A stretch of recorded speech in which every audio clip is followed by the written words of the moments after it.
Welcome to my channel. ಉತ್ತರ Karnataka recipe ನೋಡಾಕತ್ತಂತ ಎಲ್ಲ ನನ್ನ ಅಕ್ಕ ತಂಗಿಯರಿಗೂ ನಿಮ್ಮ ಮನೆ ಮಗಳಾದ ಲಕ್ಷ್ಮಿ ಆರ್ ಮಾಡುವ ನಮಸ್ಕಾರಗಳು ಫ್ರೆಂಡ್ಸ್. ಇವತ್ತಿನ ರೆಸಿಪಿ ಏನು ತೊಗೊಂಬಂದಿನಿ ಅಂದ್ರೆ ಸಬ್ಬಸ್ಗಿ ಸೊಪ್ಪಿನ ಪಕೋಡ ಮಾಡೋದು ಹೇಗೆ ಕೊಡ್ತೀನಿ ನೋಡ್ಕೊಂಬನ್ನಿ ಫ್ರೆಂಡ್ಸ್. ನೋಡ್ರಿ ಇಂಗ್ರೀಡಿಯೆಂಟ್ಸ್ ಏನೇನು ತೊಗೊಂಡಿನಿ ಅಂದ್ರೆ ಅಕ್ಕಿ ಹಿಟ್ಟು, ಆಮೇಲೆ ಕಡಲೆ ಹಿಟ್ಟು, ಬೋಂಡಾ, ಆಮೇಲೆ ಸಬ್ಬಸ್ಗಿ ಸೊಪ್ಪು, ಆಮೇಲೆ ಕೊತ್ತಂಬರಿ, ಕರಿಬೇವು, ಶುಂಠಿ ಬೆಳ್ಳುಳ್ಳಿ ಪೇಸ್ಟು, ಹಸಿ ಮೆಣಸಿನ್ಕಾಯಿ, ಈರುಳ್ಳಿ, ಆಮೇಲೆ ರುಚಿಗೆ ತಕ್ಕಷ್ಟು ಉಪ್ಪು. ಹೇಗೆ ಮಾಡೋದಂತ ನೋಡ್ಕೊಂಬನ್ನಿ. ನೋಡ್ರಿ ನಿಮ್ಮ ಕ್ವಾಂಟಿಟಿ ನೋಡ್ಕೊಂಡು ನೀವು ಸಬ್ಬಸ್ಗಿ ಸೊಪ್ಪು ತೊಗೋಬೋದು. ನನ್ನ ಕ್ವಾಂಟಿಟಿ ನೋಡ್ಕೊಂಡು ನಾನು ಸಬ್ಬಸ್ಗಿ ಸೊಪ್ಪು ತೊಗೊಂಡಿ. ನೋಡ್ರಿ ಇಷ್ಟು ಸಬ್ಬಸ್ಗಿ ಸೊಪ್ಪು ಹಾಕೀನಿ.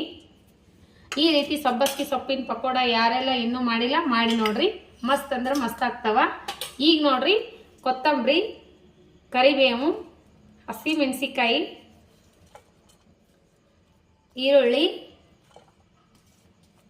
ಈರುಳ್ಳಿ ಹಾಕ್ತಾ ಇದ್ದೀನಿ. ಆಮೇಲೆ ಶುಂಠಿ ಬೆಳ್ಳುಳ್ಳಿ ಪೇಸ್ಟು, ಅಚ್ಕಾರದ ಪೌಡರ್, ಖಾರ ನೋಡಿ ನೀವು ಹಸಿ ಮೆಣಸಿನ್ಕಾಯಿ ಹಾಕ್ಕೊಂಡಿರಿ ನೋಡಿಬಿಟ್ಟು ಹಾಕೋರಿ. ಸ್ವಲ್ಪ ಅರ್ಸಿನ ಪೌಡರ್, ಸ್ವಲ್ಪ ಧನಿಯಾ, ಉಪ್ಪು, ರುಚಿಗೆ ತಕ್ಕಷ್ಟು ಉಪ್ಪು ಹಾಕಿನಲ್ರಿ. ಈಗ ನೀರು ಬಿಟ್ಕೋಬೇಕೈತಿದು, ಹಾಗಾಗಿ ನಾವು ಒಂದು ಸ್ವಲ್ಪ ಕಲಿಸ್ಬಿಟ್ಟು ಅಕ್ಕಿ ಹಿಟ್ಟು ಮಿಕ್ಸ್ ಮಾಡ್ಕೊಳ್ಳೋಣ. ಅಕ್ಕಿ ಹಿಟ್ಟು, ಕಡಲೆ ಹಿಟ್ಟು ಸ್ವಲ್ಪ ನೋಡ್ರಿ ನೀರು ಬಿಟ್ಕೊಳಕತ್ತದಲ್ಲ. ಈಗ ನಾವು ಎಷ್ಟು ಬೇಕಷ್ಟು ಕಡಲೆ ಹಿಟ್ಟು ಮಿಕ್ಸ್ ಮಾಡ್ಕೊಳ್ಳೋಣ. ನೀರು ಹಾಕಬೇಡ್ರಿ, ಮೊದಲು ಮಿಕ್ಸ್ ಮಾಡ್ಕೊಂಡು ನೀರು ಕಲಿಸ್ರಿ. ಕಡಲೆ ಹಿಟ್ಟು, ಆಮೇಲೆ ಸ್ವಲ್ಪ ಅಕ್ಕಿ ಹಿಟ್ಟು ಗರಿಯಾಗಿ ಬರ್ತಾವೆ, ಟೇಸ್ಟು ಚೆನ್ನಾಗಿರುತ್ತೆ. ಮಿಕ್ಸ್ ಮಾಡ್ಕೊಂಡು ನೋಡಿಬಿಟ್ಟು ನೀರು ಹಾಕೊಳ್ಳಿ.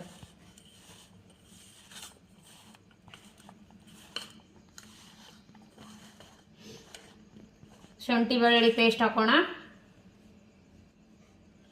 ಸ್ವಲ್ಪ ಕಾಸಿ ಹಾಕಿರುವಂಥ ಎಣ್ಣೆ ಹಾಕೊಳ್ಳೋಣ, ಅಡುಗೆ ಎಣ್ಣೆ.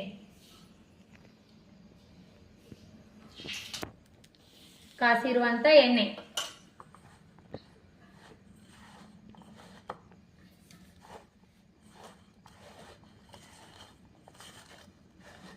ಈಗ ಏನು ಮಾಡೋಣ ಅಂದ್ರೆ ಸ್ವಲ್ಪ ನೀರು ಹಾಕೋಣ. ಸೊಪ್ಪಿನ ಪದಾರ್ಥ ಹಾಕಿದಾಗ ಮೊದಲು ಮಿಕ್ಸ್ ಮಾಡಿಕೊಂಡು ಆಮೇಲೆ ನೀರು ಹಾಕ್ಬೇಕ್ರಿ, ಒಮ್ಮೆಗೆ ನೀರು ಹಾಕೋಬಾರ್ದು.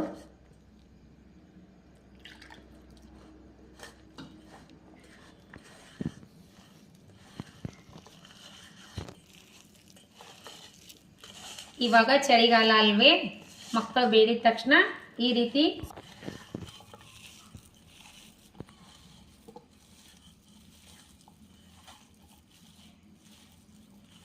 ಕಲಿಸ್ಕೊಳಕತ್ತೀನಿ. ಇನ್ನೊಂದು ಸ್ವಲ್ಪ ಅಕ್ಕಿ ಹಿಟ್ಟು ಕಡಲೆ ಹಿಟ್ಟು ಹಾಕೋತೀನಿ.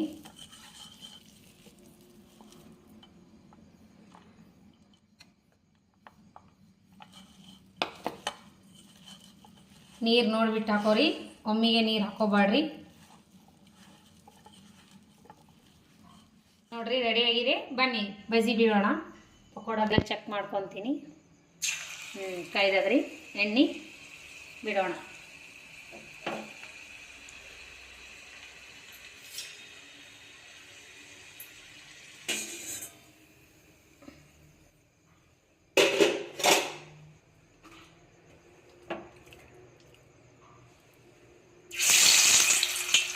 ಎಣ್ಣೆ ಹೈ ಫ್ಲೇಮ್ನಲ್ಲಿ ಕಾಸಿ ಲೋ ಫ್ಲೇಮ್ನಲ್ಲಿ ಇಟ್ಟು ಬಿಡೋ, ಮಸ್ತ್ನಾಗ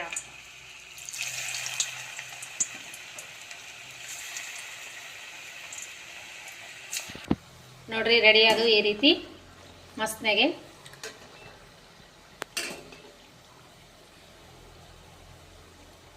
ಸೊಪ್ಪು ಅಂದರೆ ಏನು ಎಣ್ಣೆ ಕುಡಿಯಲ್ಲ ಏನಿಲ್ಲ ನೋಡ್ರಿ, ಮಸ್ತ್ನ ರೆಡಿ ಆಗ್ತಾವೆ.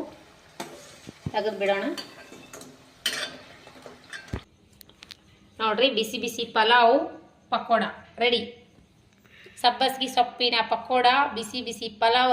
ಸಂಜೆ ಊಟಕ್ಕೆ ಬಿಸಿ ಬಿಸಿ ಪಲಾವ್, ಸಬ್ಬಸ್ಗಿ ಸೊಪ್ಪಿನ ಪಕೋಡ ಮಸ್ತ್ ರೆಡಿ ಆಗ್ಯಾವ ನೋಡ್ರಿ. ಮಗನಿಗೆ ಪಕೋಡ ಬೇಕಾಗಿತ್ತು ಪಲಾವ್ ಜೊತೆ, ಹಾಗಾಗಿ ನಾನು ಇವತ್ತು ಸಬ್ಬಸ್ಗಿ ಸೊಪ್ಪಿನ ಪಕೋಡ ಮಾಡಿಕೊಟ್ಟಿನಿ. ನೋಡ್ರಿ ಇಷ್ಟ ಆಗ್ತದ ಮಗ ನಿನಗೆ? ನೋಡ್ರು ಟೇಸ್ಟ್ ಮಾಡಿ.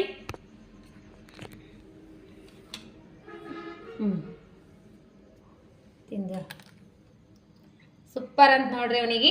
ಪಕೋಡ ಇಷ್ಟ ಆಗ್ತದಂತ ಪಲಾವ್ ಜೊತೆ ಸೂಪರಾ ಸೂಪರ್ ಅಂತ ನೋಡ್ರಿ. ಪಲಾವ್ ಜೊತೆ ಈ ರೀತಿ ಮಕ್ಕಳಿಗೆ ಮಾಡಿಕೊಡ್ರಿ, ಟಿಫಿನ್ಗೂ ಆಗುತ್ತಾ. ಆಮೇಲೆ ಸಂಜೆ ಟೈಮ್ ಸ್ನ್ಯಾಕ್ಸ್ ಆದರೂ ಮಾಡ್ಬೋದು. ಈ ರೀತಿ ಚಾ ಜೊತೆ ಸಂಜೆ ಟೈಮ್ ಆದರೂ ಮಾಡ್ಬೋದು. ಸಬ್ಬಸ್ಗೆ ಸೊಪ್ಪಿದ್ರೆ ನೀವು ಒಂದ್ಸಾರಿ ಈ ರೀತಿ ಮಾಡಿಕೊಡ್ರಿ, ಮಕ್ಕಳು ತುಂಬಾ ಇಷ್ಟಪಡ್ತಾರ. ಮಕ್ಕಳು ಸೊಪ್ಪು ತಿನ್ನಕ್ಕೆ ಅಂದ್ರಂದ್ರೆ ಈ ರೀತಿ ಪಕೋಡ ಜೊತೆ ಮಾಡಿಕೊಡ್ರಿ, ಇಷ್ಟ ಮಾಡ್ಕೊಂಡು ತಿಂತಾರ. ದೊಡ್ಡವರು ಸಣ್ಣವರು ಎಲ್ಲರೂ ಇಷ್ಟಪಡುವಂಥ ಪಕೋಡ ನಾನು ಮಾಡಿದ್ದೀನಿ. ನಿಮಗೇನಾರ ಇಷ್ಟ ಆಗಿತ್ತಂದ್ರೆ ದಯವಿಟ್ಟು ಒಂದು ಲೈಕ್ ಮಾಡಿರಿ, ಶೇರ್ ಮಾಡಿರಿ, ಸಬ್ಸ್ಕ್ರೈಬ್ ಮಾಡಿ ನೋಡ್ರಿ. ನಿಮ್ಮ ಫ್ರೆಂಡ್ಸ್ ಫ್ಯಾಮ್ಲಿಗೆಲ್ಲ ನಮ್ಮ ರೆಸಿಪಿ ಶೇರ್ ಮಾಡಿರಿ. ಬರ್ರಿ ನಾವು ಪಕೋಡ ಟೇಸ್ಟ್ ಮಾಡಿ ನೋಡೋಣ ಅಂತ. ಬನ್ರಿ ಪಕೋಡ ಟೇಸ್ಟ್ ಮಾಡೋಣ ಅಂತ. ನೋಡ್ರಿ ಯಾವ ರೀತಿ ಕ್ರಿಸ್ಪಿಗ ನೋಡ್ರಿ, ಮಸ್ತ್ ಆಗ್ಯಾವ್ರಿ, ಸೂಪರ್ ಆಗ್ಯಾವ ನೋಡ್ರಿ. ನಮಗಂತೂ ತುಂಬಾ ಇಷ್ಟ ಆಗ್ಯದ. ನಿಮಗೆ ಏನಾರ ಇಷ್ಟ ಆಗಿತ್ತಂದ್ರೆ ಲೈಕ್ ಮಾಡ್ರಿ. ಒಳಗಡೆ ಸಾಫ್ಟು, ಮೇಲ್ಗಡೆ ಕ್ರಿಸ್ಪಿ ಮಸ್ತ್ ಆಗ್ಯಾವ್ರಿ. ಸೊಪ್ಪದಂತಂದು ಎಣ್ಣೆ ಕುಡಿತಾವಂತ ಏನು ಅನ್ನಕ್ಕೆ ಹೋಗ್ಬೇಡ್ರಿ. ಎಣ್ಣೆ ಜಾಸ್ತಿ ಹಿರ್ಕೊಂಡೆ ಇಲ್ಲ ನೋಡ್ರಿ, ಎಣ್ಣೆನೇ ಎತ್ತಿಲ್ಲ ಕೈಗೆ. ಪಲಾವ್ ಜೊತೆ ಸೂಪರ್ ಕಾಂಬಿನೇಷನ್. ನಮಗಂತೂ ತುಂಬ ಇಷ್ಟ ಆಗಿದೆ, ಮಗನಿಗೂ ತುಂಬಾ ಇಷ್ಟ ಆಗಿದೆ. ಈ ರೀತಿ ಮಕ್ಕಳು ಕೇಳಿದ ತಕ್ಷಣ ಸೊಪ್ಪು ತಿಲ್ಲಾರ ಮಕ್ಕಳಿಗೆ ಈ ರೀತಿ ಮಾಡಿಕೊಡ್ರಿ, ಇಷ್ಟಪಟ್ಟು ತಿಂತಾರೆ ನೋಡ್ರಿ. ರೆಸಿಪಿ ಇಷ್ಟ ಆಗಿತ್ತಂದ್ರೆ ಲೈಕ್ ಮಾಡಿರಿ, ಶೇರ್ ಮಾಡಿರಿ, ಸಬ್ಸ್ಕ್ರೈಬ್ ಮಾಡಿರಿ. ಇನ್ನೂ ಯಾರೆಲ್ಲ ಸಬ್ಸ್ಕ್ರೈಬ್ ಮಾಡಿ ನೋಡ್ಲಿಕ್ಕತ್ತಿಲ್ಲ ಅವರೆಲ್ಲ ಸಬ್ಸ್ಕ್ರೈಬ್ ಮಾಡಿ ನೋಡ್ರಿ. ನಾ ಹಾಕುವಂಥ ಹೊಸ ರೆಸಿಪಿಗಳು ಆಲನ್ನು ಬೆಲ್ ಬಟನ್ ಪ್ರೆಸ್ ಮಾಡಿರಿ. ನೀವು ಸಬ್ಸ್ಕ್ರೈಬ್ ಆಗ್ತೀರಿ, ನಾ ಹಾಕುವಂಥ ರೆಸಿಪಿಗಳು ತಕ್ಷಣವೇ ಬಂದು ನಿಮಗೆ ಮುಟ್ತಾವು. ಇದೇ ರೀತಿ ಪ್ರೀತಿ ವಿಶ್ವಾಸ ಸದಾಕಾಲ ತೋರಿಸ್ರಿ. ಮೊದಲೆಲ್ಲ ಹೇಗೆ ಸಪೋರ್ಟ್ ಮಾಡ್ತೀರಿ ಹಾಗೆ ಸಪೋರ್ಟ್ ಮಾಡಿರಿ. ಕಮೆಂಟ್ ಹಾಕ್ರಿ. ರೆಸಿಪಿ ಇಷ್ಟ ಆದವು ಅಂದ್ರೆ ಲೈಕ್ ಮಾಡಿರಿ. ಮತ್ತು ಮುಂದಿನ ರೆಸಿಪಿ ಒಳಗೆ ಸಿಗೋಣ ಫ್ರೆಂಡ್ಸ್. ಯಾರೆಲ್ಲ ನನ್ನ ರೆಸಿಪಿ ಬಿಡುವಿನ ಟೈಮ್ ತಗೊಂಡು ನೋಡ್ಲಾಕತ್ತೀರಿ ಅವರಿಗೆಲ್ಲ ತುಂಬ ಹೃದಯದ ಧನ್ಯವಾದಗಳು. ಮತ್ತು ಮುಂದಿನ ರೆಸಿಪಿ ಒಳಗೆ ಸಿಗೋಣ ಫ್ರೆಂಡ್ಸ್. ನಮಸ್ಕಾರ, ಬಾಯ್.